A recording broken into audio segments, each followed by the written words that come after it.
रजीम बिस्मिल्लाहिर्रहमानिर्रहीम मुहम्मदुर रसूलुल्लाह वल्लज़ीना माहुम अशिद्दाउ अलल कुफ़्फ़ार व रुहमाउ बैनहुम आमन्तु बिल्लाह सदक़ल्लाहुल अज़ीम व सदक़ा रसूलुहुन नबियुल अमीनुल करीम व नहनु अला ज़ालिका लमिनश शाहिदीन वश्शाकिरीन वल्हम्दुलिल्लाहि रब्बिल आलमीन।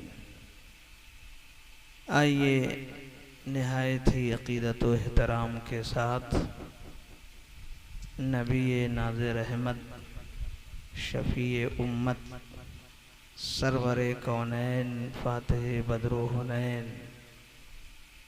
आमना के गेसू दराज शहज़ादा जिगर गोशे अब्दुल्लाह जनाबे मुहम्मदुर रसूलुल्लाह सल्लल्लाहु ताला अलैहि वसल्लम की बारगाह करम में दरूद पाक की नज़रें पेश कर लें और पढ़ें अल्लाहुम्मा सल्ली अला सय्यदिना व शफ़ीना व नबीना व मौलाना मुहम्मदिन मादनिल जूदी वल करम। जब दरूद पाक पढ़ने को कहा जाए तो सब पढ़िए और झूम के पढ़िए।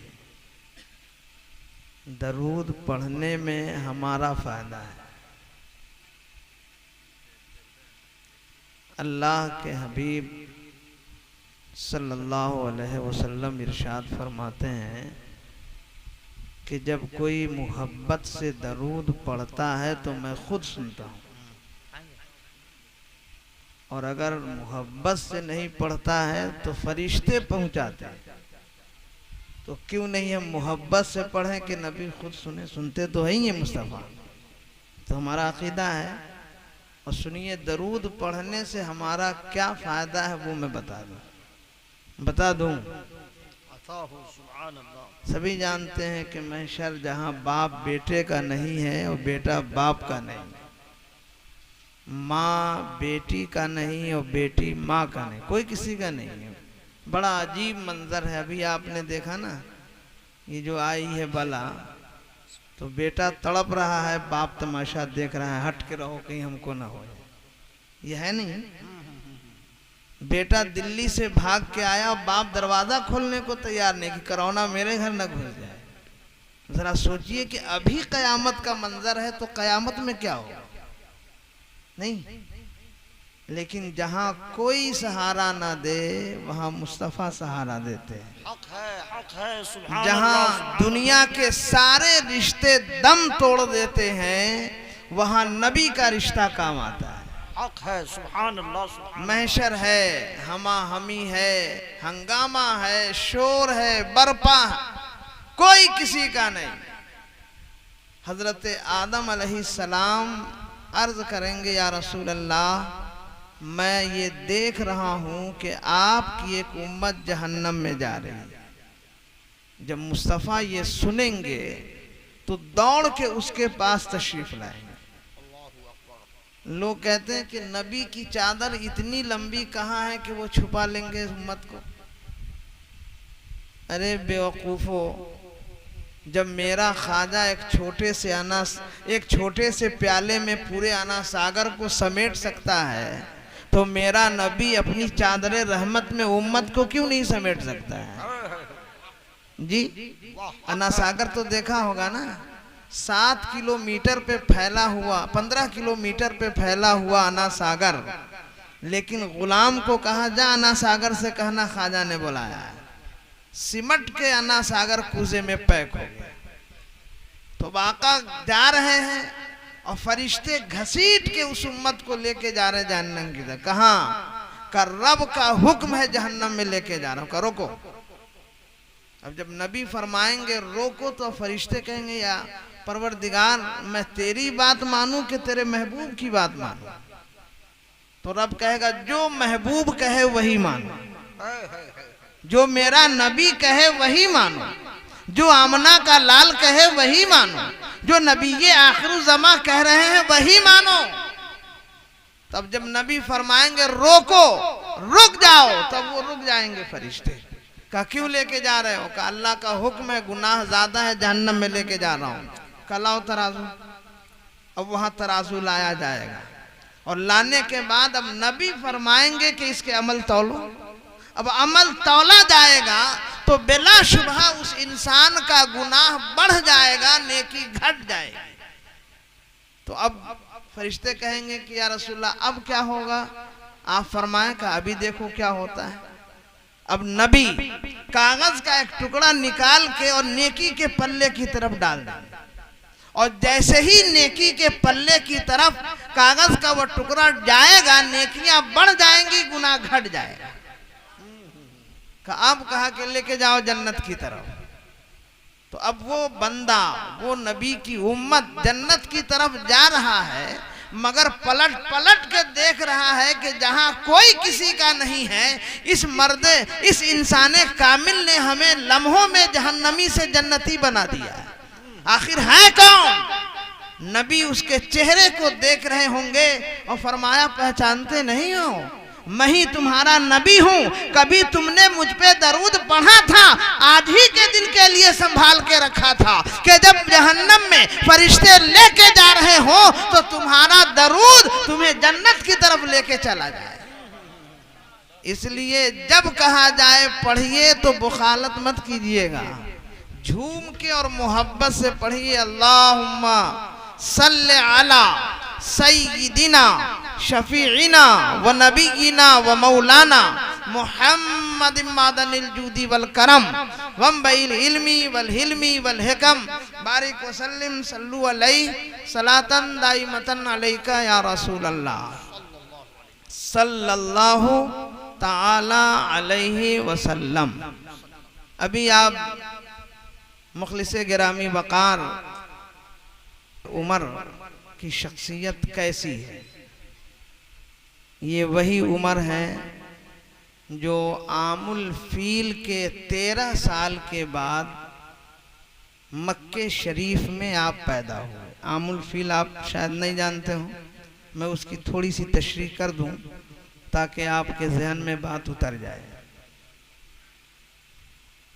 आमुल फील कहते हैं हाथी का साल। फील के माने हाथी और आम के माने साल।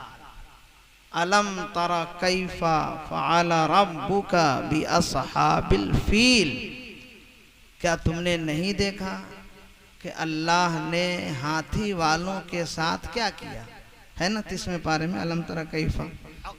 तो ये आमुल फील का मतलब, अब रहा एक बादशाह था, उसने अलग से घर की तामीर की और सबको उसने दावत दी यमन में कि अब काबा ना जाके मेरे यहाँ आके इबादत करो। अब जाहिर है कि यमन में तुमने घर की तामीर की है और काबे को हजरत आदम ने तामीर की है, और वो भी अल्लाह के हुक्म से।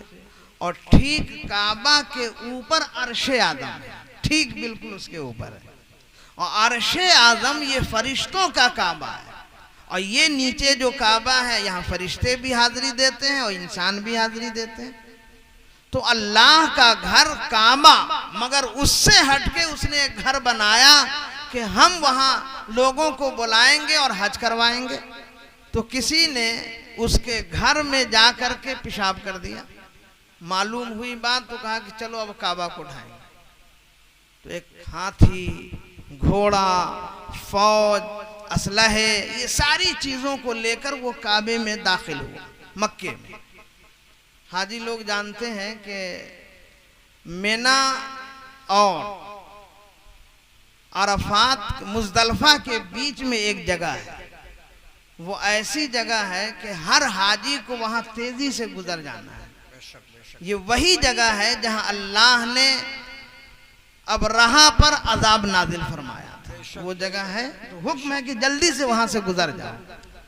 बहरहाल वो आया और आने के बाद उसने काबे को निशाना बनाया। सबसे पहले वहाँ के जो रुऊसा थे, सरदार थे, उनके घरों पे छापा मारा और उनके माल को, जाल को, ये सब को लेके गिरफ्तार करना शुरू किया।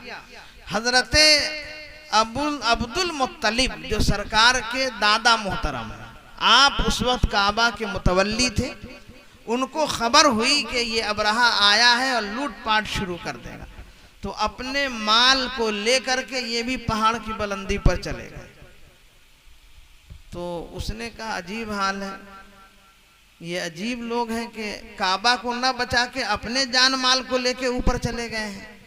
तो हजरत अब्दुल मुत्तलिब ने फरमाया कि सुनो, ये जो माल है जानवर, इसका मालिक मैं हूँ, मैं हिफाजत करूँगा, और काबे का मालिक परवरदिगार है, वो हिफाजत फरमाएगा। सुभान अल्लाह, सुभान अल्लाह। इतना कहना था और उसके बाद आप अपनी जगह पे आ गए। हजरत अब्दुल मुत्तलिब और जितने लोग थे, अब रहा चाहा के काबे को ढाएं और काबे की तरफ बढ़ रहा था। जिस हाथी पे वो सवार था उसका नाम था महमूद। जब वो काबे की तरफ उसे हाँक रहा था तो एक कदम हाथी आगे न बढ़े, और जब रुख मोड़ दे तो भागता चला जाता था। तो अब जब उसने कि सोचा कि अब ये नहीं जाएगा, तो पैदल वहां से फौज के साथ आगे बढ़ा। तो अल्लाह पाक ने अबाबील चिड़िया को भेजा है ना, अलम तरा कैफा फ़अला रब्बुका बिअस्हाबिल फील, इसी में है अबाबील।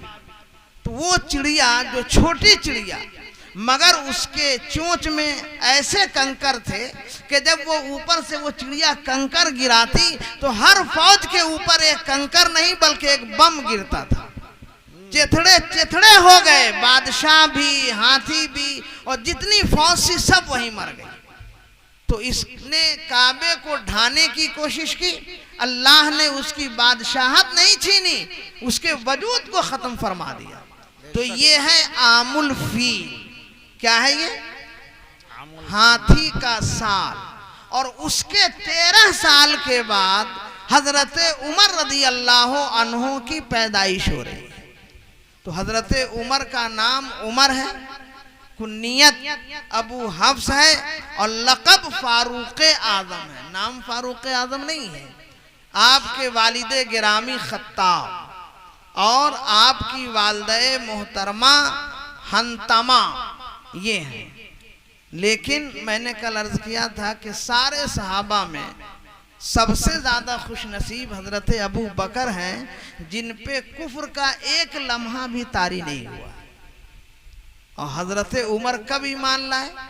एक रिवायत ये है कि 39 मर्द और 23 औरतें इस्लाम में दाखिल हुई, तब हजरत उमर ईमान लाए। और एक रिवायत ये है कि 40 मर्द और 11 औरतें ईमान ले आई, तब हजरत उमर ईमान लाए।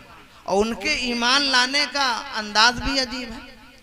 काबे में बैठ करके ये मशवरा हो रहा है कि चलो जो अपने को मोहम्मद और अल्लाह का रसूल कहते हैं, इनका खात्मा कर दिया जाए।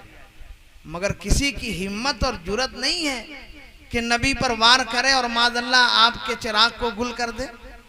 उमर कहते हैं, हजरत उमर, कि मैं हूँ ना, चलो मैं खात्मा करता हूँ उनके नबी का, मुसलमानों के नबी का। ये नया दीन, नया मजहब, नई चीज़ लेके आ गए, चलो खात्मा करते। बड़े तेवर में उठे, नंगी तलवार ली, हवा में और फजा में तलवार को लहराते हुए बढ़े, इस इरादे से माज़अल्लाह के आज नबी का खात्मा कर देना है। लेकिन याद रखिए, जिसकी हिफाजत खुदा करे, दुनिया की कोई ताकत उसे बर्बाद नहीं कर सकती। चले रास्ते में एक सहाबी रसूल मिल गए, और जब सहाबी रसूल मिले, कहा उमर कहाँ जा रहे हो? कहा तुम्हारे नबी का खात्मा करने जा रहा हूँ माज़अल्लाह का। तुम और मेरे नबी का खात्मा करोगे? अरे दूसरे की बात बाद में करना, पहले अपने घर जाओ और बहन को देखो, जिस नबी का तुम खात्मा करने जा रहे हो, उसी नबी का कलमा तुम्हारी बहन पढ़ रही है। इतना सुनना था कि आग लग गई हजरत उमर के बदन में।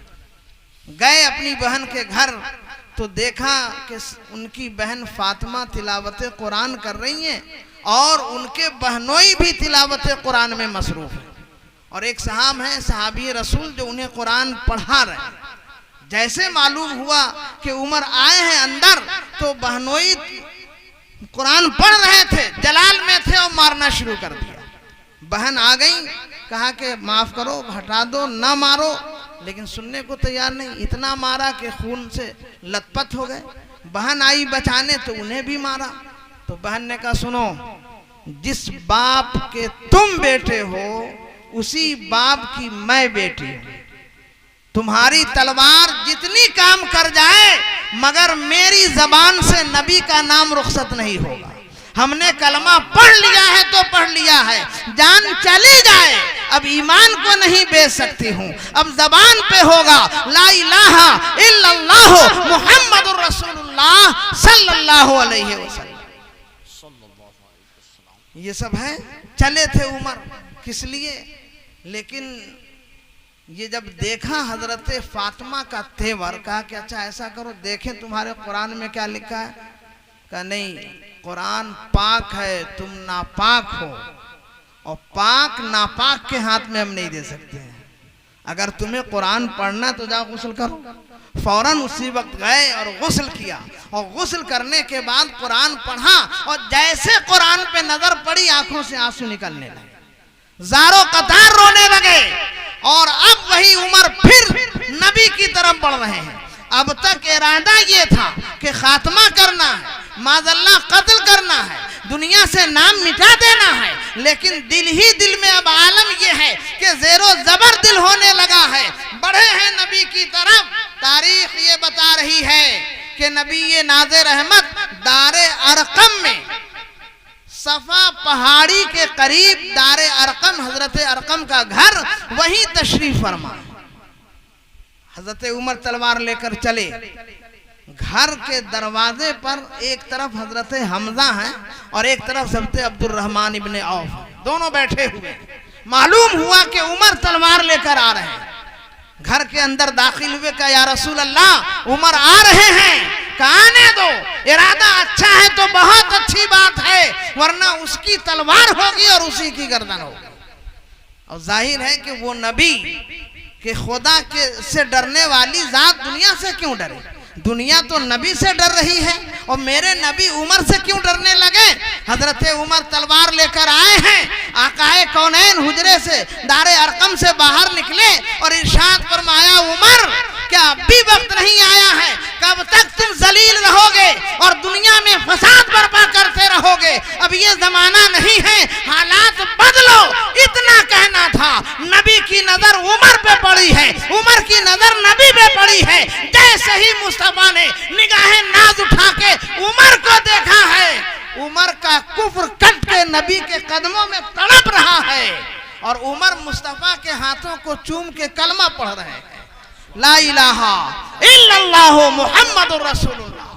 तो देखा आपने, ये हजरत उमर के ईमान लाने का वाक़या। और जब हजरत उमर ईमान ले आए तो कहा कि कल तक जो तलवार इस्लाम के खिलाफ थी अब कुफ्र के खिलाफ हो गए। दो सफ तैयार किए, मुसलमानों की दो सफ, कलमा पढ़ा, जज्बात में आए और दो सफ तैयार किए। एक सफ के कायद हजरत उमर और एक सफ के कायद हजरत हमजा रदी अल्लाह, दोनों के हाथ में तलवार और पीछे मुसलमानों की तादाद। और उसी शान आन बान के साथ सहने मक्का में तशरीफ ले गए और पूरे जाहो जलाल के साथ इन लोगों ने नमाज पढ़ी, कुरान की तिलावत की और इत्मीनान के साथ नमाज पढ़ने के बाद सबसे पहले अपने मामू अबू जहल के पास पहुंचे। मालूम है अबू जहल से इनका रिश्ता कैसा था? सगा मामू अबू जहल हजरत उमर का। हजरत उमर की वालदा और अबू जहल सगे भाई भाई। उमर के जो की वालदा है हंतमा बिनते हिशाम, अबू जहल इब्ने हिशाम।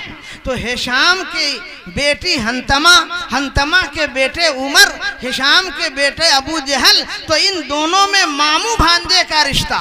लेकिन उन्हें मालूम था कि इस्लाम का सबसे बड़ा दुश्मन अगर कोई है तो अबू जहल है। वहीं से तलवार उठाई और सबसे पहले अबू जहल के घर गए। दरवाजा खटखटाया, का कौन? का उमर।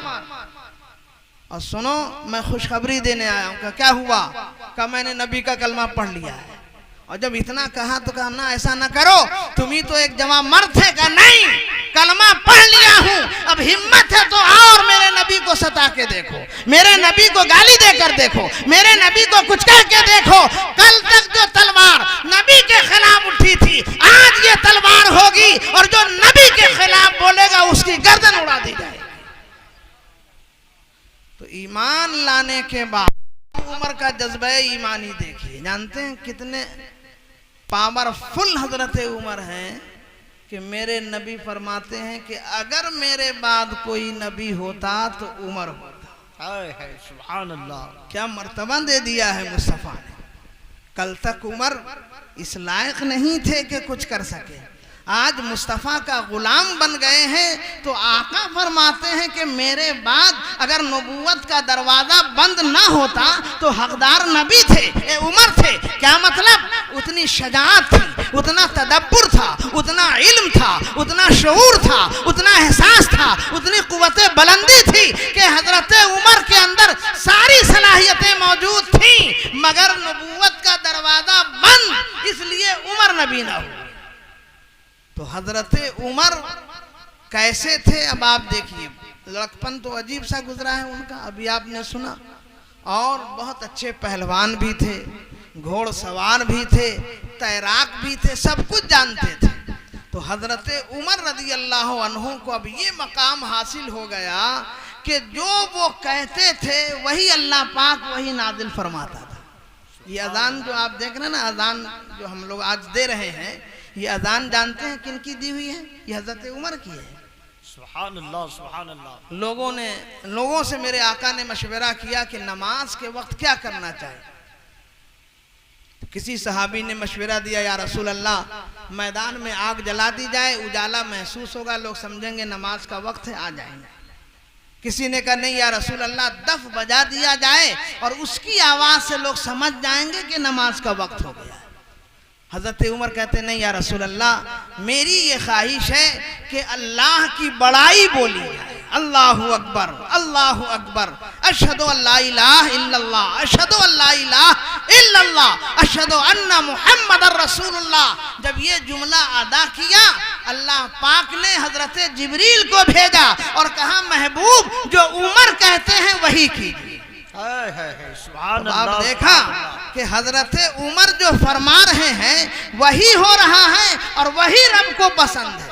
इसीलिए आया है कि उमर ये वही कहते हैं जो रब की मंशा होती है।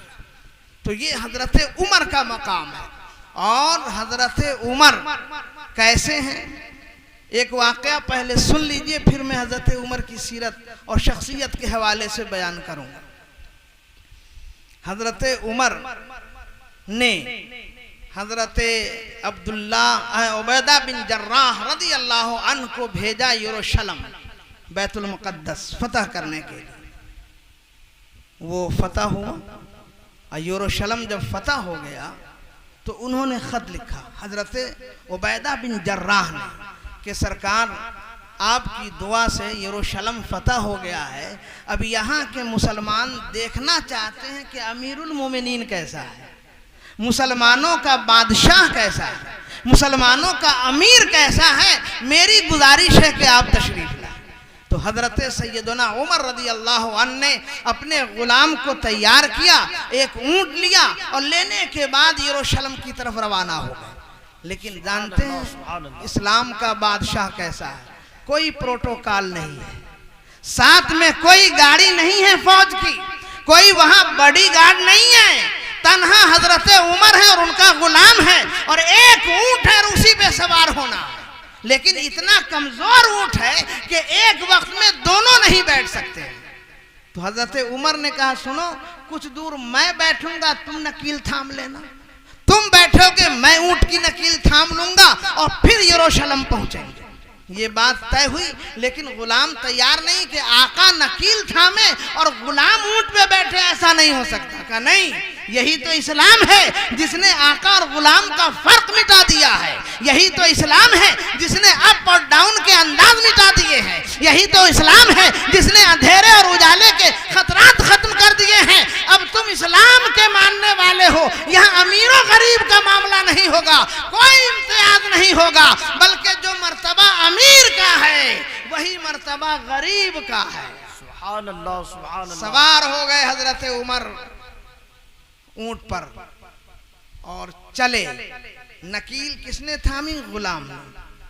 लेकिन जब यरूशलेम करीब आया है, सरहद करीब आई है, तो अब बारी गुलाम की है सवारी पे बैठने की और हजरत उमर नकील थामने वाले।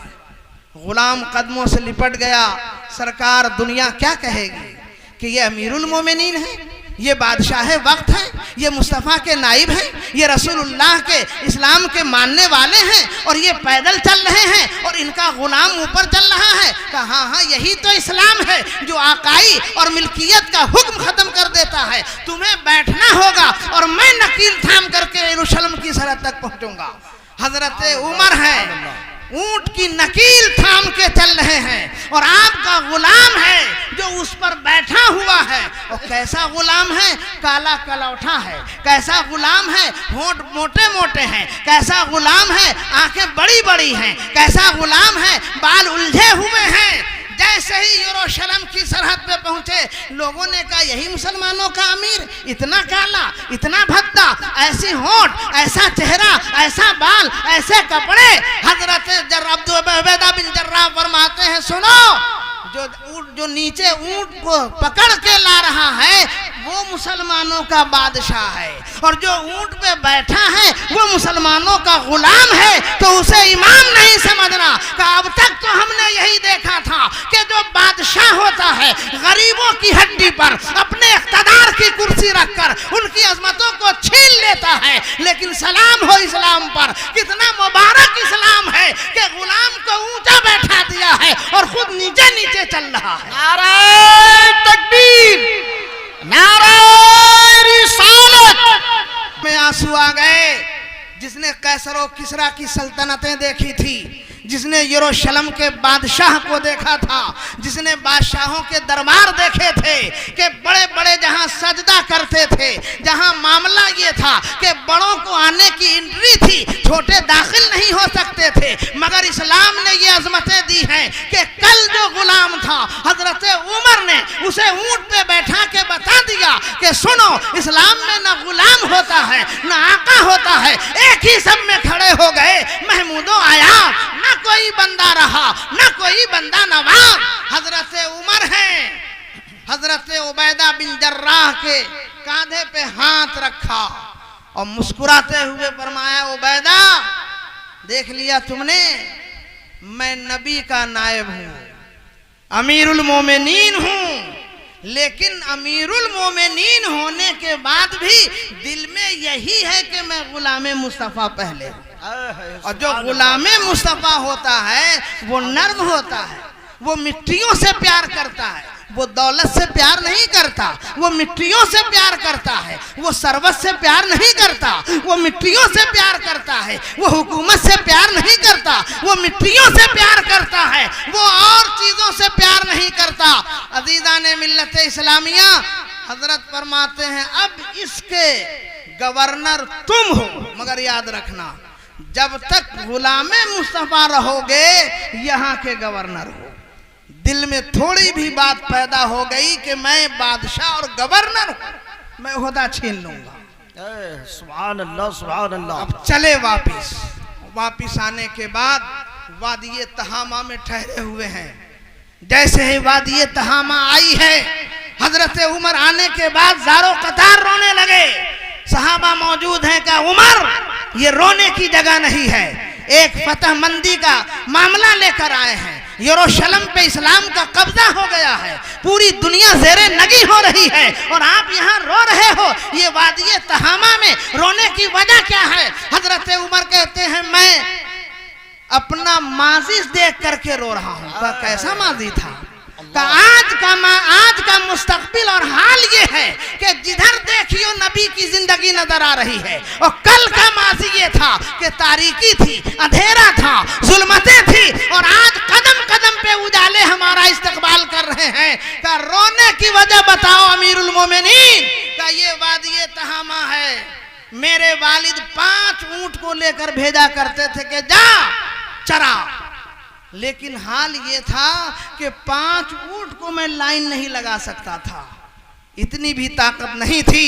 एक ऊंट को लाइन में लाता, दूसरा ऊंट भाग जाता था, दूसरे को लाता, तीसरा भाग जाता था, तीसरे को लाता, चौथा भाग जाता था, चौथे को लाता, पांचवा भाग जाता था। मेरे बाप खत्ताब देखते तो ऊंट पे नहीं मेरे ऊपर कोड़े बरसाते। उमर, तुम्हारे अंदर इतनी सलाहियत नहीं है कि 5 ऊंट को लाइन में लगा सको। मगर सहाबियों सुनो, आज नबी का गुलाम हो गया हूं तो 22 लाख मुरब्बा मील मेरी हुकूमत में है। सुभान अल्लाह, सुभान अल्लाह। 1-2 नहीं, 22 लाख मुरब्बा मील का हाकिम हूं। कल जिस तरह से ऊंट को लाइन में लगा रहा था, आज हर इंसान लाइन में लगा हुआ है, जिन्नात लाइन में लगे हुए हैं, सारी चीजें लाइन में लगी हैं। देखो उमर आ रहा है, देखो उमर का जलाल आ रहा है, उमर का तेवर आ रहा है। तो कल माजी के अंधेरों में भटक रहा था इसलिए कि खत्ताब का बेटा था, और जैसे ही नबी का गुलाम बना हूं तो 22 लाख पे मेरा कब्जा है। सुभान अल्लाह, सुभान अल्लाह। मक्के से लेके सिंध तक हजरत उमर का कब्जा था। सिंध तक हजरत उमर ने इस्लाम के फतूहात के झंडे गाड़ दिए थे। आज़रबाईजान तक उमर का कब्जा था, यरूशलेम पे उमर का कब्जा था, और कैसरो किसरा पे उमर का कब्जा था। एक नबी का निहत्था सहाबी है, कोई असलहे नहीं है, कोई लश्करी ताकत नहीं है, कोई फौजी तवानाई नहीं है, लेकिन सुभान अल्लाह नबी का गुलाम बने हैं। आंखों में इश्क़ रसूल के शरारे तैरने लगे हैं तो 22 लाख मुरब्बा मील को कदमों में झुका दिया। सुभान अल्लाह, सुभान अल्लाह। कौन उमर? सुभान अल्लाह। हजरत अबू बकर रज़ी अल्लाह अन्हु ने जब खिलाफत सौंपी है तो खुतबे सदारत देने के लिए उमर खड़े हो गए, और खड़े होने के बाद रोने लगे। सुनो, जब तक मुस्तफ़ा थे और वो अबू बकर थे मैं बहुत सख्त था, लेकिन अब वो सख्ती ना होगी, अब तो नरमी ही नरमी होगी। हाँ, हुदूदे शरा से बाहर कदम रखोगे तो फिर खैर नहीं। अब नरमी देखिए हजरत उमर की क्या है। खुतबा दे रहे हैं, जुमा की अजान में एक ज़ईफ़ा खड़ी हो गई। उस जमाने में औरतें भी मस्जिद में जाके नमाज पढ़ती थी। ज़ईफ़ा खड़ी हो गई, कहा उमर खुतबा बाद में देना, मेरे सवाल का जवाब पहले दो। कहा क्या हुआ अम्मा बताइए, क्यों नाराज हैं आप? कहा कि फला जगह से जब माले गनीमत आया था तो सिर्फ इतना ही कपड़ा बचा था कि एक छोटा सा कुर्ता बन सके, और तुमने इतना बड़ा जुब्बा बना दिया है अपना।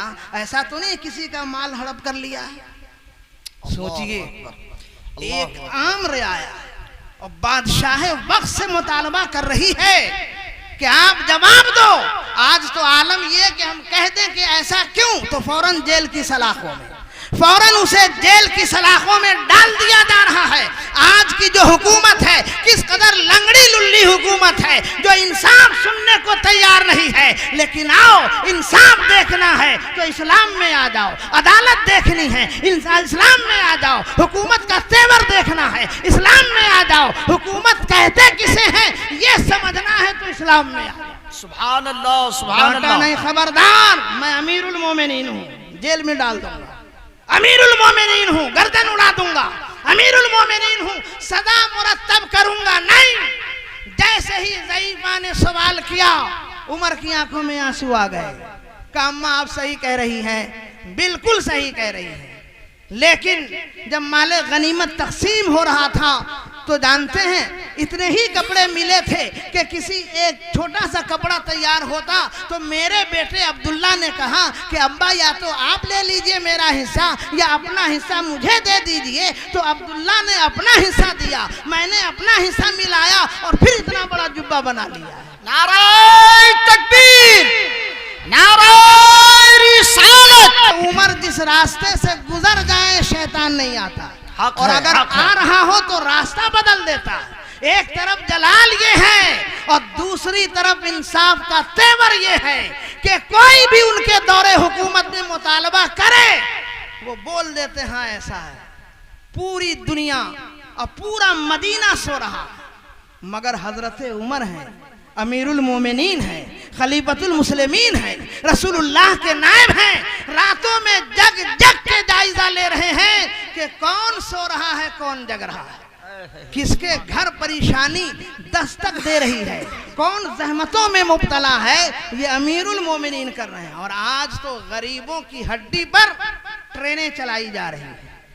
देखा आपने लॉकडाउन में क्या क्या हुआ, कितने लोग मरे, कोई बस से कुचल के मरा, कोई ट्रेन से कुचल के मरा, मगर उसके आंसू पोंछने वाला न हुकूमत का कोई अहलकार है, न आम इंसान है, न कोई मोहल्ले का है, मगर सलाम हो उमर तेरी अजमत को, सलाम हो उमर तेरे इंसाफ को, सलाम हो उमर तेरी अमीरियत को, कि पूरा मदीना सो रहा है और नबी का खलीफा अमीरुल मोमिनीन जग रहा है। और जग नहीं रहा है, जायजा ले रहा, कोई भूखा तो नहीं सोया है। आज तो यहाँ हजारों नहीं लाखों लोग भूखे सो रहे हैं, गुर्बत की चादर ओढ़ के तड़प रहे हैं, मगर कोई उसकी गुर्बत के जख्म पे मरहम रखने वाला नहीं है। मगर मेरा अमीर देखो कितना अच्छा है, सो रहे हैं लोग, जग रहे हैं अमीर। और जाहिर है कि जब अमीर जगेगा तो कौम जगती हुई नजर आएगी, और अगर अमीर सो जाएगा कौम सो जाएगी। चलते चलते एक दरवाजे पे पहुंचे, देखा कुछ रोने की आवाज आ रही है, दस्तक दी, खातून बाहर निकली, कहा क्यों, क्या बात है, क्यों बच्चे रो रहे हैं। खातून ने कहा कि मेरे जख्म पे मरहम न रखो, पता नहीं मेरा अमीर कैसा है कि वो महलों में इतराता है और हमारे बच्चे गुर्बत में मर रहे हैं। मेरा शौहर इस्लाम के काम आ गया, बच्चे यतीम हो गए, मैं बेवा हो गई, खाने को कुछ नहीं है, ये बच्चे भूख से तड़प रहे हैं, करूं तो क्या करूं। मैंने हांडी चढ़ाई है, हांडी में पानी डाला है, चंद पत्थर डाल दिए हैं, जोश दे रही हूं और बच्चों को ये कह रही हूं बेटा सो जाओ, खाना बनेगा जगा दूंगी, खिला दूंगी। लेकिन हो तब न खाना बने, वो तो रात भर उबालते रहे, पत्थर उबलता रहे, हो खाना जब तो। इतना सुना हजरते अमीरुल मोमिनीन ने, आंखों में आंसू आए, और इतने आंसू आए कि तारीख बता रही है दाढ़ी मुबारक तर बतर हो गई आंसुओं से, दौड़ते हुए बैतुल माल में आए, खादिम असलम भी साथ में है, आपने बोरी उठाई आटे की और ये घी का कंटर उठाया, उठाने के बाद उसके घर पहुंचे, बच्चे सो रहे थे, हजरत अमीरुल मोमिनीन चूल्हा जला रहे हैं। ऐसा नहीं है कि अमीरुल मोमिनीन है तो क्या करें, आर्डर दिया चलो कि नहीं, जैसे ही बोरे को अपने कांधे पे लादा, असलम आगे बढ़ा, का सरकार मैं खादिम हूँ, किस दिन के लिए हूँ। हजरत अमीरुल मोमिनीन कहते सुनो, अगर कयामत के दिन मेरे गुनाहों का बोझ तुम उठा सकते हो तो आज भी तुम्हें ये बोझ उठाने की इजाजत है, और अगर कल नहीं उठा सकते तो मैं ही इसको लेके जाऊंगा, इसलिए कि जुर्म मैंने किया है। जरा सोचिए तो सही, कैसा अमीरुल मोमिनीन है, कैसा मुसलमानों का खलीफा है, कैसा नबी का नाइब है, कैसा अबू बकर का दोस्त है। अपने कांधे पर, अपनी पुश्ते मुबारक पर गल्ले की बोरी उठाई है, घर में लाए हैं, आटा गूंधा है, गूंधने से पहले चूल्हा जलाया है, जलते जलते बुझ गया है चूल्हा, तो फिर हजरत अमीरुल मोमिनीन उसे सुलगा रहे हैं, खुद रोटी बना रहे हैं।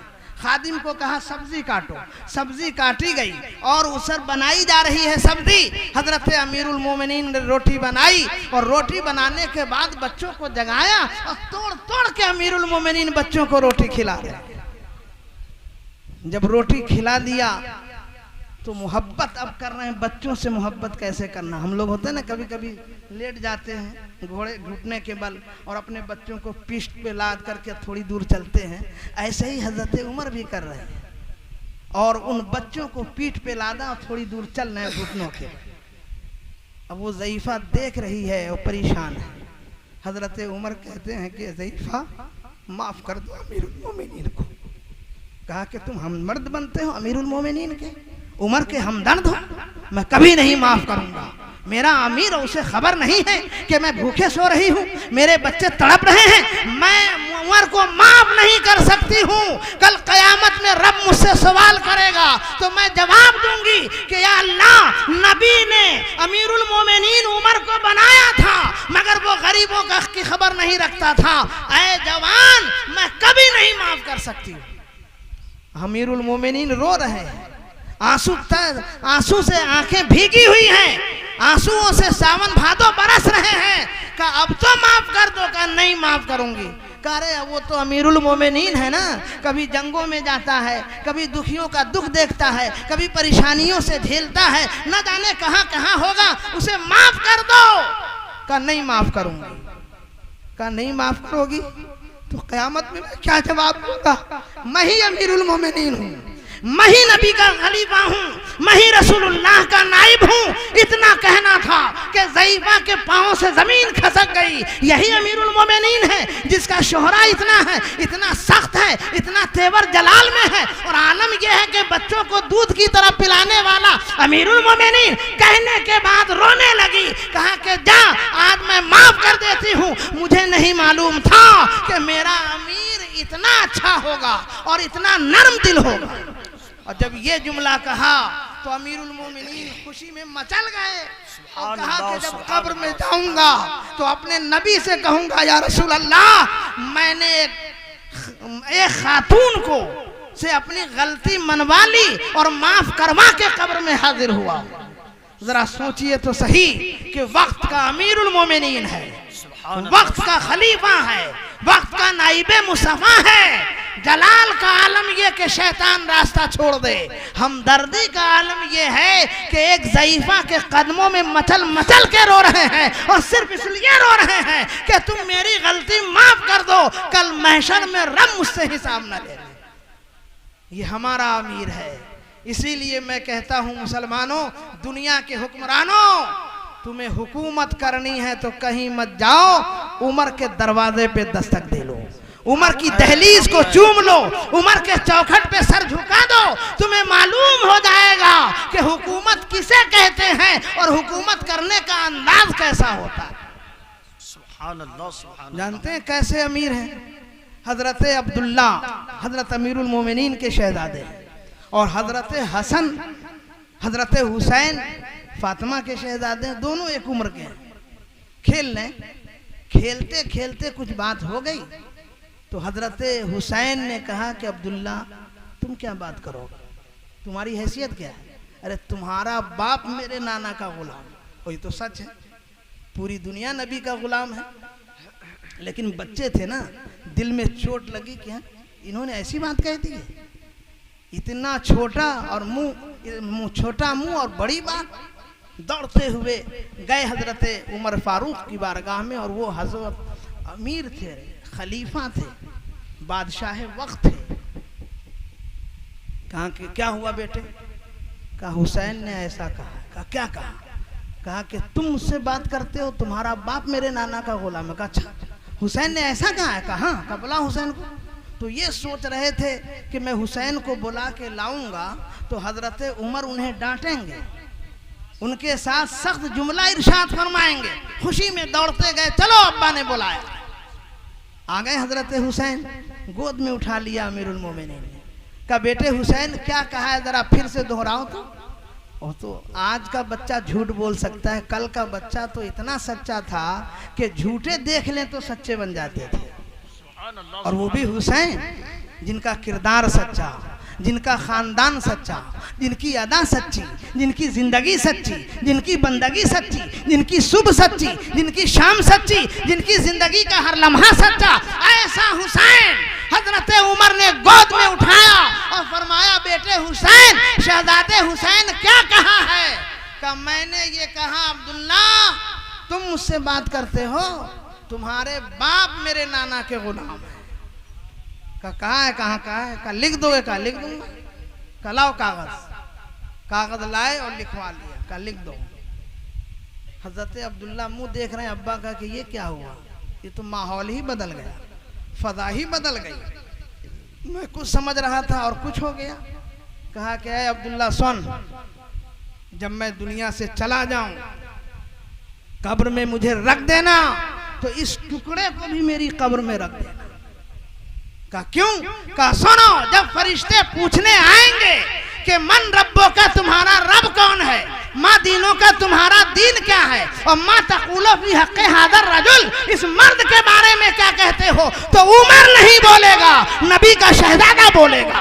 उमर नहीं बोलेगा, अली का शहजादा बोलेगा, नबी उमर नहीं बोलेगा, फातिमा का लाल बोलेगा, अरे उमर नहीं बोलेगा, नाना का नवासा बोलेगा। नाराए तकबीर, नाराए। एक तरफ अमीरुल मोमिनीन है और दूसरी तरफ नरमी ऐसी है। अब आप जरा सोचिए कैसे उमर है। अल्लाह अकबर, ये वही उमर है कि जिनके देखने के बाद ईमान ताज़ा हो जाए। यानी जब तक कलमा नहीं पढ़ा था उस वक्त तक दहशत थी मुसलमानों में, और जैसे ही आपने कलमा पढ़ा है तो हर घर पे जाके बोल रहे हैं, दरवाजे पे है कोई जो आए मेरे सामने, अगर अपनी बीवी को बेवा करना हो तो मेरे सामने आओ। यही जुमला है, ये मैं उर्दू में तर्जमा कर रहा हूं। अगर किसी को अपने बेटे को यतीम करना हो तो मेरे सामने आ जाए। अगर कोई चाहता है कि उसका बाप और उसके बाप की लाठी टूट जाए तो आए उमर के सामने। कल तक तुम नबी को गालियां देते थे, आज आलम यह है कि जो नबी को गाली देगा जबान खींच लूंगा। अब कुछ नहीं है, मेरे सामने सिर्फ मुस्तफा है। अब कुछ नहीं है, अब मेरे सामने सिर्फ नबी हैं और नबी का किरदार है। हंजा नाम की एक खातून जिसने बहुत पहले कलमा पढ़ लिया था, उस वक्त उमर ईमान नहीं लाए थे, और उसका जो वो खातून थी, उनका जो मालिक था वो बड़ा जालिम और काफिर था।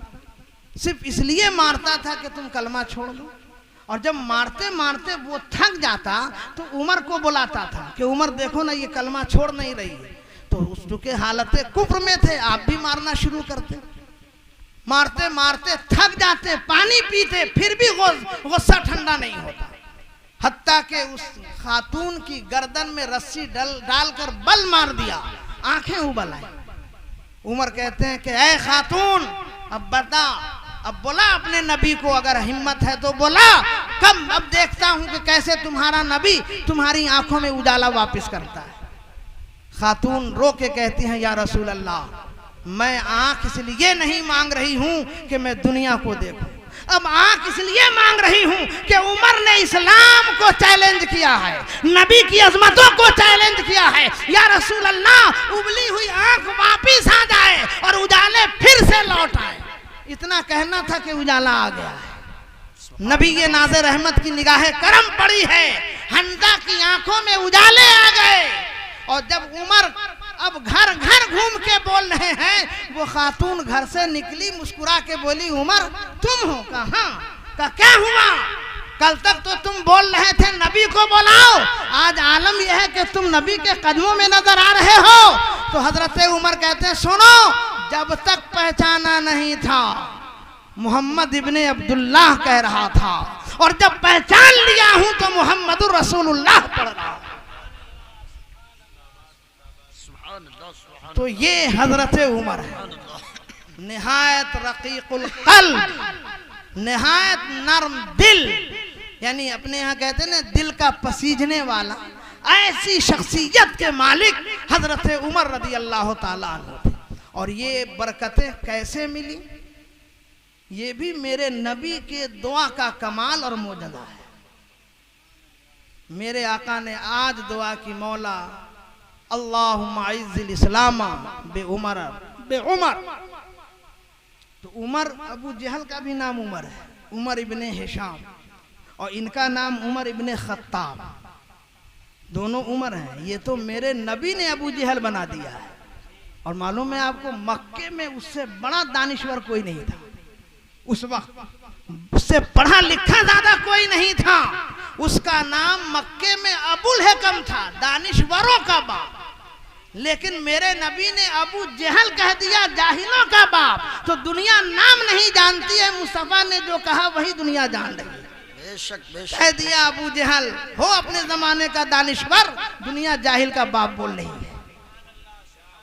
बेशक। तो नबी ने दुआ की, मौला इन दो उमर में से एक उमर हमें दे दे, इन दो उमर में से एक उमर हमें दे दे, और वो तेरे करम पर है, जिसे तेरा करम चुन ले।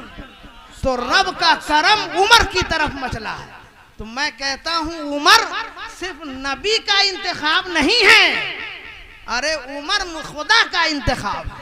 परवरदिगार का इंतखाब है, रब्बुल अरबाब का इंतखाब है, खुदाए कदीरो जब्बार का इंतखाब है कि अल्लाह पाक ने उमर को चुन लिया है। और ऐसा चुना है कि अभी जितने लोग मक्के से मदीने हिजरत गए थे छुप कर के हिजरत कर रहे थे, लेकिन हजरत उमर घोड़े पे सवार हुए, हाथ में तलवार संभाली और कहा सुनो मक्के वालों, अब मैं मदीना हिजरत कर रहा हूं।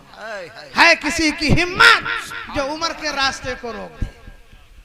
वरना इससे पहले जितने सहाबा 100-200 गए थे छुप छुप के गए थे, रात में निकले थे, लेकिन तन्हा उमर है कि जब वो ईमान लाए हैं तो छुप के मक्के से मदीने की हिजरत नहीं कर रहे हैं, बल्कि दिखाकर तलवार हाथ में लटकाकर ऊंट पे सवार होकर और सरे राह जा रहे हैं, बिल्कुल मेन रास्ते से गुजरते हुए फरमाते हैं कि मैं मदीना जा रहा हूं, किसी की हिम्मत है तो उमर का रास्ता रोक के दे। तो ये हजरत उमर, सुभान अल्लाह। और हजरत उमर कैसे हजरत उमर है, जरा देखिए कैसा बचपना गुजरा। नबी ने दुआ कर दी तो ये जमाल भी आ गया और ये जलाल भी आ गया। ऐसे उमर थे कि उनके जलाल को देखकर शराब भी दूध हो जाता था जी। एक शराबी था और शराब की बाटल लेके जा रहा था, देखा हजरत उमर आ रहे हैं तो उसने बाटल को और कायदे से छुपा के दिल ही दिल में कहा मौला उमर के कोड़े से बचा ले, मैं तौबा करता हूं शराब नहीं पीऊंगा। मौला उमर के कोड़े से बचा, अब कभी शराब नहीं पीऊंगा। हजरत उमर से वो करीब होता जा रहा है। हजरत ने कहा क्यों, क्या है? कहा हुजूर दूध है। क्या कहा? हुजूर दूध है। जब बोतल निकाल के दिखाया तो वाकई दूध था। तो देखा हजरत का जलाल कैसा है कि हजरत का जलाल ऐसा कि परवरदिगार का करम बरसा और मौला ने शराब को दूध में बदल दिया है। सुभान अल्लाह। तो ये हजरत उमर का जलाल है। और हजरत उमर के ज़माने में जितनी फतहें हुई हैं किसी खलीफा के ज़माने में नहीं। 10 साल 5 माह 6 दिन आपने खिलाफत के ज़माने को संभाला है। मक्के से लेके सिंध तक, मक्के से लेके आज़रबाईजान तक, मक्के से लेकर के कुस्तुनतुनिया तक, मक्के से लेके यरूशलेम तक, मक्के से लेके कैसर और किसरा के महल तक हजरत उमर ने अपने दौरे खिलाफत में फतह किया है। हजरत अबू बकर रदी अल्लाह अन्हु को ज़ाहिरी उम्र ज़्यादा नहीं मिली है, 2 साल 5 माह कुछ दिन, और हजरत उमर को 10 साल 5 माह या 6 माह कुछ दिन मिले हैं। और ये 10 साल में इतना बड़ा इनकलाब बर्पा कर दिया हजरत उमर ने कि तारीख आज भी सर ढूंढ रही है। ना इतना असलहा है, ना फौज है, ना अस्करी तवानाई है, लेकिन उमर का तदब्बुर इतना बुलंद है कि जिधर रुख कर देते हैं इस्लाम का परचम लहरा देते हैं। सुभान अल्लाह, सुभान अल्लाह। नहावंद एक जगह, ये कहाँ है? आज़रबाईजान में। आज का जो आज़रबाईजान है कल का नहावंद है। मक्के से चले तो 1 माह का रास्ता पैदल, आज तो प्लेन है, ये है वो है, जाहिर है उस घोड़े से और ऊंट से लोग सफ़र किया करते थे। मुजाहिदीन का दस्ता नहावंद पहुंचा है आज़रबाईजान। और जब आज़रबाईजान पहुंचा तो दुश्मनों का एक दस्ता पीछे से हमला करने की तैयारी कर रहा है। हजरत उमर मदीने में मस्जिद नबवी में जुमा की नमाज में खुतबा दे रहे हैं, ऐन खुतबे की हालत में, क्योंकि उस दस्ते के जो सरदार थे उनका नाम था हजरत सारिया रदी अल्लाह अन्हु। सुभान अल्लाह, सुभान अल्लाह। तो आपने मदीने से आवाज लगाई, या सारियतल जबाल, या सारियतल जबाल, या सारियतल जबाल। 3 बार आवाज लगाई। पलट के हजरत सारिया ने देखा तो दुश्मन हमले के लिए तैयार। फिर अपनी सारी फौज को एकजा किया और उसके मुकाबले में आए और शिकस्त दी और पूरे आज़रबाईजान पर इस्लाम का परचम लहरा दिया। सुभान अल्लाह। अब आप देखिए कि 1 माह से ज्यादा की मसाफत है। उमर कहाँ है? मस्जिद नबवी में है। कोई टेलीफोन नहीं है, कोई मोबाइल नहीं है, कोई इंटरनेट नहीं है, कोई और भी आला नहीं है। ये जो आज हम देख रहे हैं व्हाट्सएप हो या फेसबुक हो या इस तरह की चीजें हो कि यहीं से बैठे अमेरिका देख रहे हैं, लंदन देख रहे हैं, दुनिया को एक पूरा गांव में तब्दील कर दिया है साइंस ने। ये आज साइंस बता रही है कि दुनिया एक गांव है, लेकिन नबी के गुलाम ने टूटी हुई चटाई पे बैठ के बता दिया कि तुम मशीन के जरिए दुनिया देखते हो, मैं निगाहे मुस्तफा से दुनिया देखा। सुभान अल्लाह, सुभान अल्लाह। इन निगाहों में मुस्तफ़ा का जलवा है, और जिन निगाहों में नबी का जलवा हो उसे इंटरनेट की जरूरत नहीं है, मादियत की जरूरत नहीं है। यहाँ तो रूहानियत सामने जलवा बेज नजर आ रही है। सुभान अल्लाह, तो यहीं से देखा हजरत उमर ने, और वहाँ कोई माइक नहीं लगा था, यहाँ बोल रहे हैं, वहाँ वो सुन रहे हैं। तो पता चला कि दोनों तरफ है आग बराबर लगी हुई, दोनों नबी की मजलिस के परवरदा, दोनों महफिले नूर के सजे सजाए लोग हैं, इसलिए कोई दुश्वारी नहीं हो रही है। मदीने में पुकारा जा रहा है, नहावंद में सुना जा रहा है, मदीने से मदद की जा रही है, और नहावंद में मदद का इजहार हो रहा है। तो आप देखिए कि ये हजरत उमर हैं कि मदीने में आवाज लगाई है। कितने पहाड़, कितने दरिया, कितना सहरा, कितनी वादी, इन सारी वादियों को तैरती हुई आवाज हजरत उमर की नहाबंद पहुंच रही है। आज़रबाईजान पहुंची है, और हजरत सारिया ने अपनी भी जान बचाई और फौजों की भी जान बचाई। और यही नहीं, बहुत सारे खुराफात का खात्मा हजरत उमर ने किया। ये दरियाए नील का नाम सुना होगा आपने, मिस्र में दरियाए नील है, जहाँ फिरौन को डुबाया गया था, वही है दरियाए नील। दरियाए नील का मामला ये था कि हर साल वो दरिया सूख जाता था, तो लोगों में गलत रस्म थी कि जो कुंवारी और मिस्र की सबसे हसीन लड़की होती थी उसको उसके वालिदैन से खरीद के एक महफिले रक्सो सुरूर सजाते थे, और फिर कहते तुम नाचो। वो लड़की नाचती, लोग चारों तरफ से तीर लेकर बरसाते उसके जिस्म पर, और उसके जिस्म से जो खून बहता उस खून को जमा करके दरियाए नील में डालते, तब दरियाए नील का पानी ऊपर आता था। एक जमाने से ये रस्में गलत और दस्तूरे बद जारी थी। सोचिए आप, कितना कर्मनाक मंजर था कि किसी दोशीदा के खून की होली खेलकर दरियाए नील की जिंदगी पे शबाब की चादर चढ़ाई जाए। ये कितना भयानक मंजर था। हजरत अमर बिन आस को हजरत उमर ने खलीफा बना के भेजा, और जब खलीफा बना के भेजा तो लोग आ गए और कहा कि दरियाए नील खुश्क है, हमें ये करना होगा। का गलत, इस्लाम जान लेता नहीं है, जान देता है। हक है, सुभान अल्लाह। इस्लाम किसी की जान लेता नहीं है, जान बचाता है।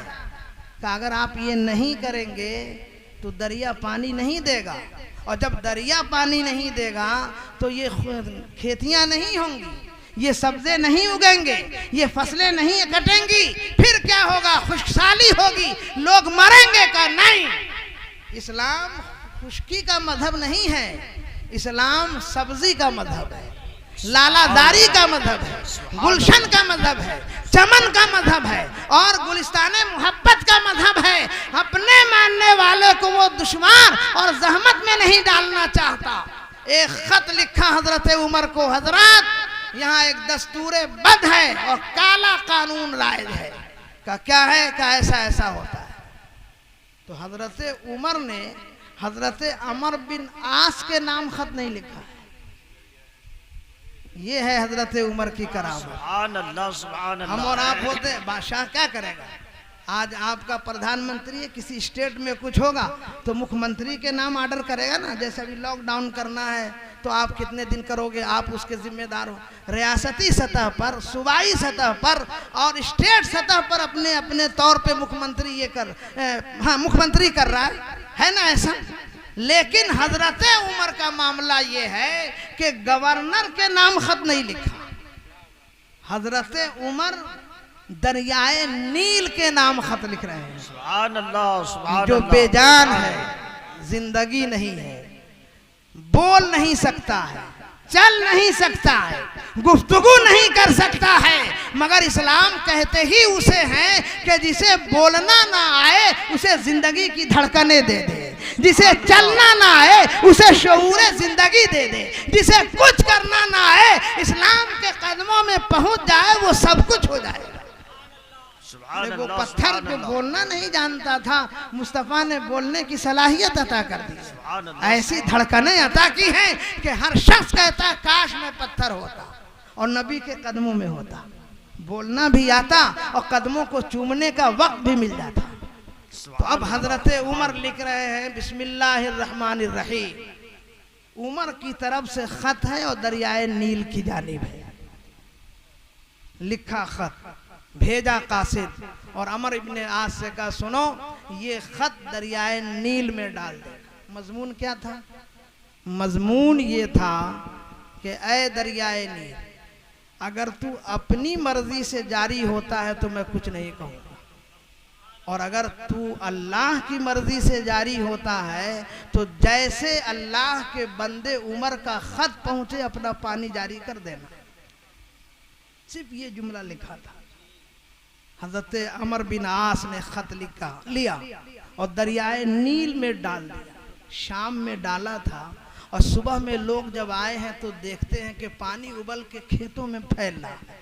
सुभान अल्लाह। सारी खेतियां सरसब्जो शादाब और पूरे इलाके जल थल हो गए। हैरान कदमे नाज़े अमर बिन आस में लोग पहुंच गए। ए अमर तुमने क्या किया है?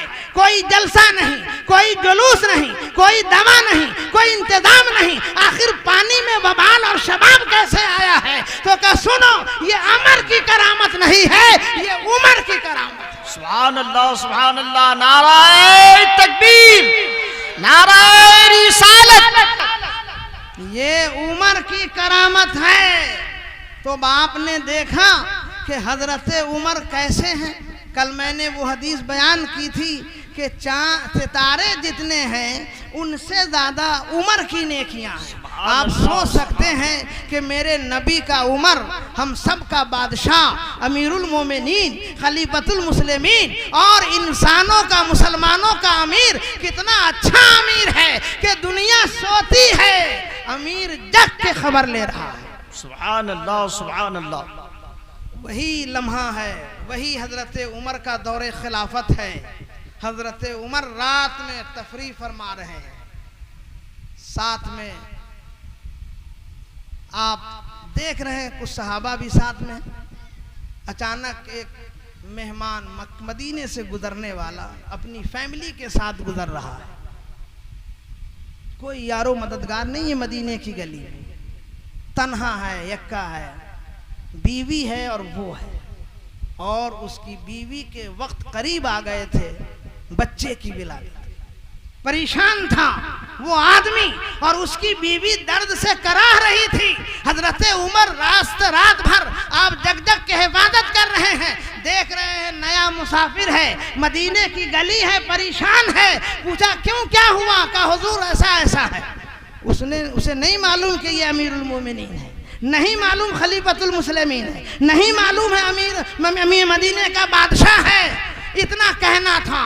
सैयदना अमीरुल मोमिनीन घर पहुंचे, अपनी बीवी, अपनी अहलिया से फरमाया सुनो एक मुसाफिर है, उसके साथ उसकी अहलिया है, ऐसे हालात हैं, उसके लिए जरूरत की चीजें लेकर के जाओ।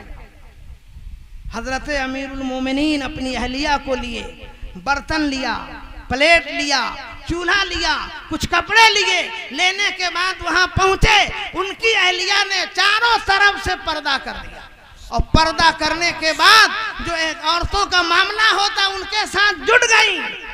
इधर हजरत अमीरुल मोमिनीन चूल्हा बना के उसके लिए खाना बना रहे हैं, लकड़ियां जमा कर रहे हैं मदीने की गली में, और उनकी अहलिया वहां खिदमत कर रही है। और ये जो मेहमान है ये कहता था वहां से लकड़ी ले आओ, ये प्लेट धो लो, ये खाना बना लो, और हजरत उसके हुक्म पे करते जा रहे हैं। उसे नहीं मालूम कि ये अमीरुल मोमिनीन है, उसे नहीं मालूम मदीने का बादशाह है, उसे नहीं मालूम ये नौवारिद मुसाफिर है। उसे क्या खबर कि इस्लाम का बादशाह और इतना सादा है, वो हुक्म देता जा रहा है, अमीरुल मोमिनीन काम करते चले जा रहे हैं। रोटी भी बना रहे हैं, सब्जी भी बना रहे हैं, प्लेट भी धो रहे हैं, खाना भी तैयार कर रहे हैं, मेहमान के सामने सजा भी रहे हैं। उसी पीरियड में उसको विलादत हुई। सरकारे अमीरुल मोमिनीन की अहलिया फरमाती, अमीरुल मोमिनीन खुश हो जाओ, तुम्हारे मुसाफिर को लड़का पैदा हुआ।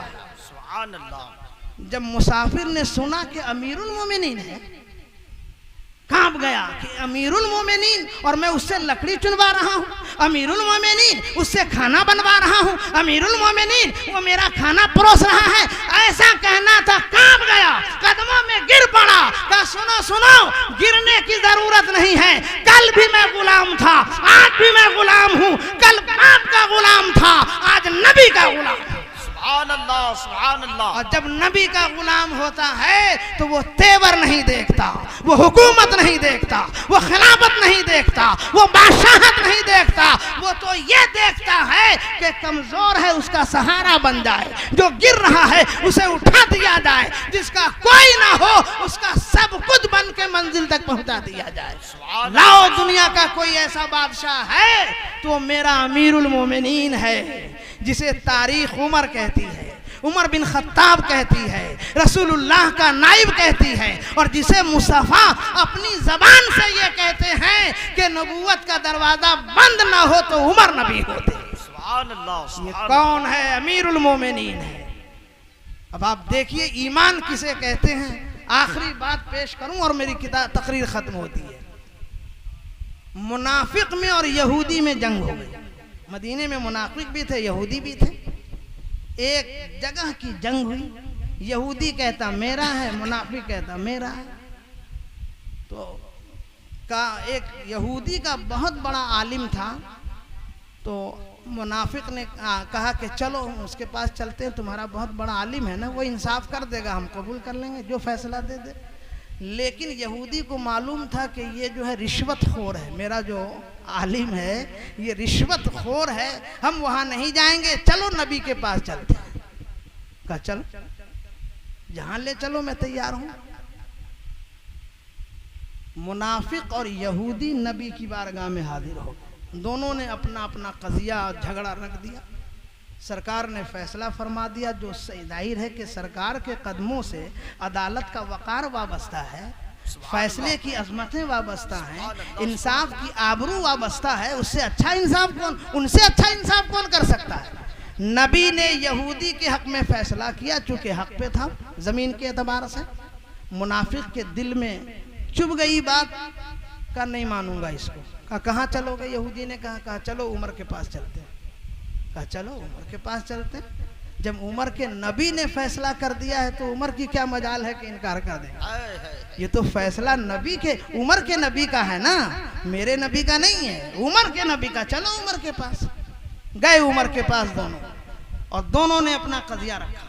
और जब कजिया रखा तो हजरत उमर कुछ बोलना चाहते थे कि यहूदी ने कहा उमर, नबी ने तुम्हारे फैसला कर दिया है। कहा क्या फैसला किया? कहा मेरे हक में फैसला किया। ठीक है रुको, मैं भी फैसला कर देता हूँ। गए हजरत उमर अंदर, तलवार उठाई और मुनाफिक के सर को जिस्म से अलग कर दिया। कहा वो नबी का फैसला था, ये उमर का फैसला है। वाह। पूरे मदीने में हंगामा हो गया कि उमर ने नमाजी को मारा, मुसलमान को मारा है। फिर नबी की बारगाह में ये कजिया गया, ये लड़ाई गई, या रसूल अल्लाह उमर ने एक मुसलमान का कत्ल कर दिया है। नबी फरमाते हो ही नहीं सकता है कि मेरा उमर और मुसलमान को कत्ल कर दे, नहीं हो सकता है। कहा हाँ, एक उमर ने एक मुसलमान का कत्ल किया, लेकिन वो मुनाफिक था ना, बज़ाहिर मस्जिद नबी में नमाज पढ़ता था, नबी के पीछे नमाज पढ़ता था, सब था। का नबी उमर ने मुसलमान का कत्ल किया? का नहीं। सत्य उमर नबी की बारगाह में बुलाए गए, जाहिर है मुकद्दमा नबी की बारगाह में आया था ना। का उमर को बुलाओ।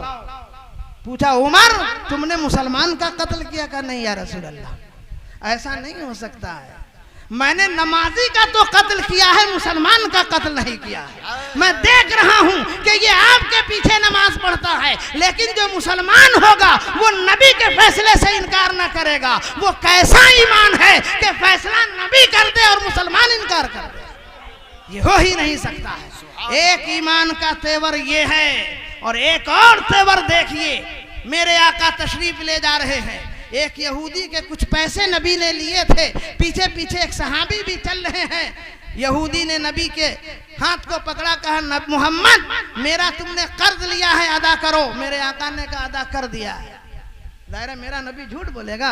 अरे मेरे नबी तो इतने सच्चे थे कि मक्के के कुफार भी अपनी अमानत नबी की बारगाह में रखते थे। इतने अमीन थे, इतने सादिक थे, इतने सच्चे थे कि दुश्मन भी उनकी सदाकत की गवाही दे रहा।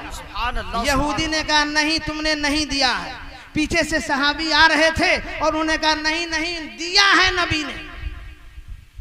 और जब गवाही मिल गई तो यहूदी खामोश हुआ और रास्ता ले लिया, लेकिन मुस्तफ़ा ने उसकी कलाई थाम ली और कहा कि ए सहाबी, जब मैंने वो रकम उसको वापस की तो तुम वहां थे नहीं, गवाही कैसे दे दी? अरे गवाही देने के लिए वहां मौजूद होना जरूरी है ना। जब मैं पैसे दे रहा था, उसके रकम वापस कर रहा था, तुम नहीं थे, और बगैर देखे गवाही कैसे दी है? सहाबी रसूल ने कहा या रसूल अल्लाह हमने खुदा को नहीं देखा है। मेरे नबी ने कहा खुदा एक है, जब हम खुदा को आपके कहे पे एक मान सकते हैं, ये तो पैसे की बात है, क्यों नहीं मानेंगे?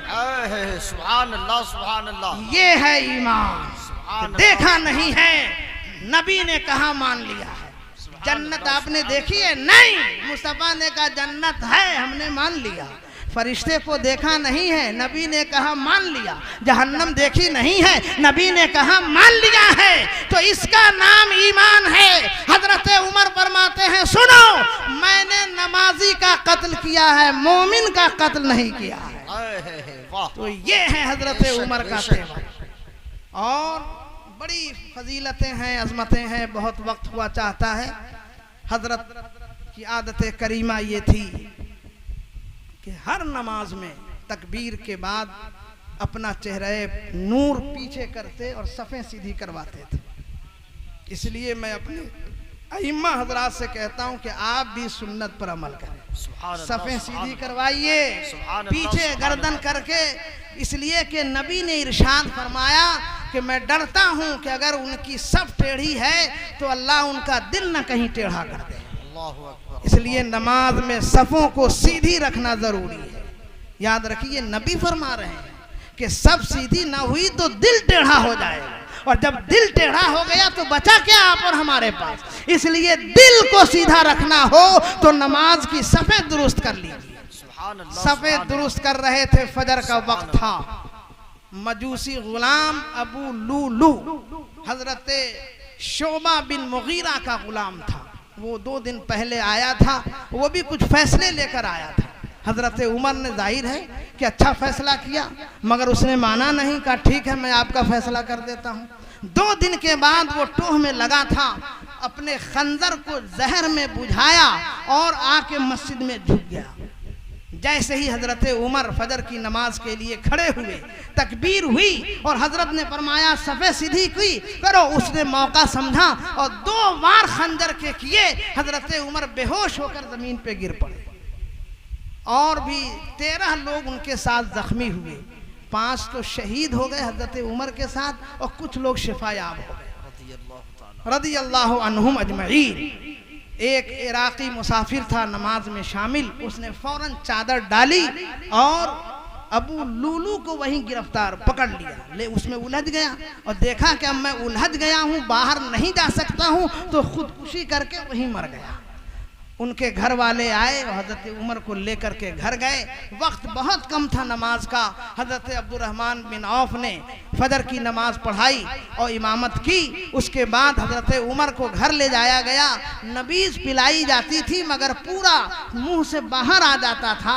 हत्ता के आलम ये हुआ कि 26 जिलहिज्जा और 23 हिजरी की ये बात है कि आपको खंजर मारा गया और 4 दिन के बाद आपका विसाल हो जाता है। इन्ना लिल्लाहि व इन्ना इलैहि राजिऊन, यानी यकुम मुहर्रमुल हराम को आपकी शहादत है। और शहादत क्यों हुई? ये हजरत उमर की दुआ है जो रब ने कबूल किया। सुभान अल्लाह। हजरत उमर हर नमाज में दुआ करते, अल्लाहुम्मा रज़ुक़ना शहादतन फी बलदिका व बलद हबीबिका। ए अल्लाह, मुझे मौत दे तो अपने घर में दे या नबी के घर में दे। तो हजरत उमर की ये दुआ कबूल हुई। हजरत अबू बकर भी शहीद। जब विसाल हुआ तो जो सांप ने डसा था हिजरत की रात गारे सौर में, वही जहर पलट आया और जहर की बुनियाद पे आपकी शहादत हुई। तो हजरत अबू बकर भी शहीद, हजरत उमर भी शहीद हुए। अल्लाह ताला इन शुहदाए इज़ाम की अज़मतों के सदक़े में हमें सच्चा पक्का मुसलमान बनाए। वमा अलैना इल्लल बलाग। अस्सलाम।